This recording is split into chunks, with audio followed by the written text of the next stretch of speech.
This week I've been thinking about the journey that God has called me to take with His Son, Jesus Christ. And so this week I've been thinking about hiking and just kind of thinking about how our journey with Christ is a lot like hiking. How each of us is called to just, walk with Jesus Christ and to just go with Him as He takes us on just what I think is the most incredible journey that we can take. And as I've been thinking about my journey this week, I kind of thought about some of the men in the Bible who God called to take a journey. I thought about Abraham, and I wonder what must it have been like for Abraham to step out in faith, to leave his country and his people, and to just step out and to take this journey with the Lord. I wonder how hard was it for him as he took that hike up the mountain to sacrifice his son. And so I think about Abraham and his journey of faith.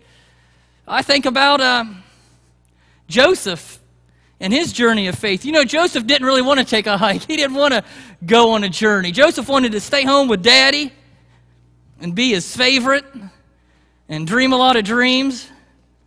And so I think about Joseph. Joseph's journey was kind of thrust upon him as God took him from the highest of highs to the lowest of lows, from a well to a jail, to the throne. Man, what an incredible journey for Joseph. So I think about Abraham, I think about Joseph, I think about David. David, who the Lord said, I'm going to take you on a journey through the impossible. Everyone else will say it can't be done, but with the Lord, it'll be done. And I think about David and his journey and his walk of faith with the Lord. What a journey for David. And then I think about the journey that Jonah took. Jonah said, there's no way I'm going on a journey. In fact, Jonah packed the things in his bag and he said, I'm going the other way. I am not going to be a part of the journey with the Lord. But you know what? Sometimes when we aren't looking for our journey is looking for us. And it found Jonah one way or another. And we could go on and on and on through the Bible and just look at some of the characters that were there and the journeys that they took. And I think there's a common mistake that we can make as Christians.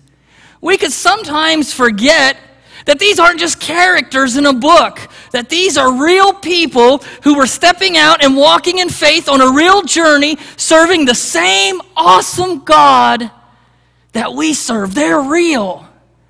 And our journey is just as real as theirs. And God calls each one of us to go on this quest with Him.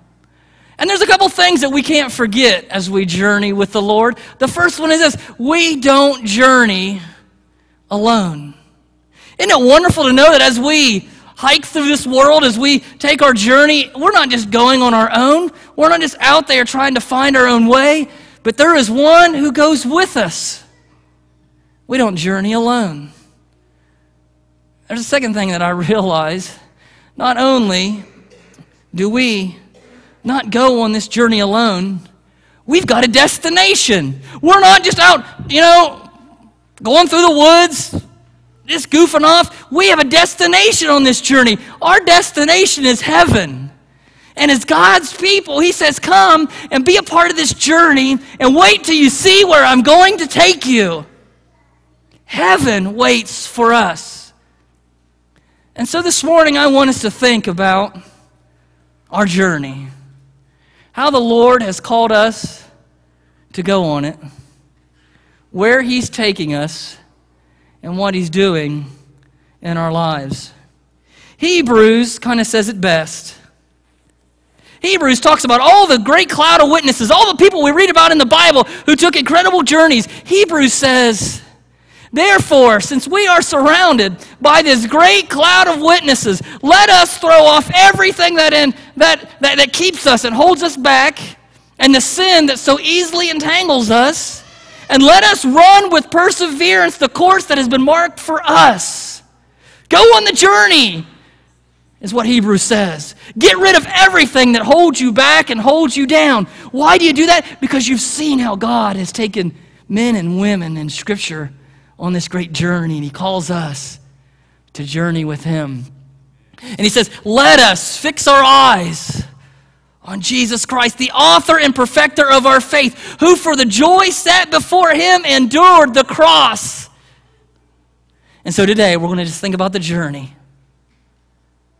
Now, one of the things we're going to think about today, one of the things we're going to focus on is not just even the journey, but also the destination. We're going to sing songs about heaven today. I love thinking about our destination in heaven on our journey. But we're even going to go a step beyond that. We're not just going to think about our journey, and we're not just going to think about our destination in heaven. We're going to really focus this morning on what the first part of that verse says in Hebrews. Throw off everything that would hinder you and the sin that so easily entangles you. There's a lot of times on the journey that you and I are carrying a lot of baggage. I got to tell you, folks, this backpack is getting heavy. We carry a lot of baggage on the journey, don't we?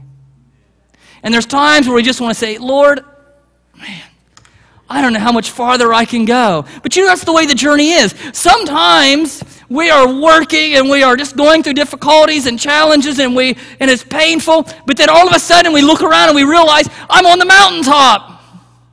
And what a beautiful view from the mountaintop. But you know what, folks? You don't get to the mountaintop without a little work, without a little sweat, without a little pain, without a little bit of suffering to get there. Then you get to the mountaintop and you look around and you go, wow. And then there's other times in life where we realize, man, things just aren't going right. I'm stepping down. I'm going down. And before you know it, you're in a valley and you can't see the glory of the Lord. All you can see is the valley you're in. And how many of us have been to the point that I'm at right now where you're going, Lord, I need a break. It's too heavy. I can't carry it anymore. I need to just get rid of the junk. Oh, man. Folks, I got to tell you, that feels so much better. So much freer. Not having that weight on my back. And haven't you felt like that in life sometimes where you just say, Lord, take the burden off my back. I can't carry it anymore. And we're going to talk about some of the burdens that you and I carry as we journey with the Lord. Because we all carry them. There's a lot of different things. We carry burdens with us. Day after day after day, we carry these burdens. I know what you're thinking right now. What kind of an idiot would go for a hike and pack his backpack with bricks? I know that's what you're thinking, and that's okay to think that. But let me ask you a different question. Not why would a person go for a hike and pack his backpack with bricks,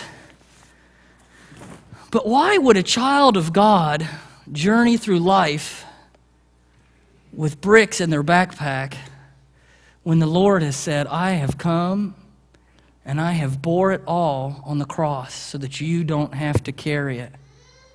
Why would a Christian carry bricks through their spiritual lives when Jesus Christ has come and lived and died to take it away for us? Satan wants us to travel and to journey way down with these bricks. He wants us to have them on us all the time because he knows if we are way down, we can't travel, we can't journey like the Lord wants us to journey. I want to ask you this morning, what is your brick? What bricks are you carrying this morning? See, here's what we're going to do. I love this. I'm so excited about this. We've already done it once, as you can see this morning. But here's what we're going to do this morning. Jesus Christ wants you to be free. He wants you to journey without weights, without burdens. And what we're going to do this morning is so incredible. We are going to give you the opportunity this morning to just get rid of those bricks from your back.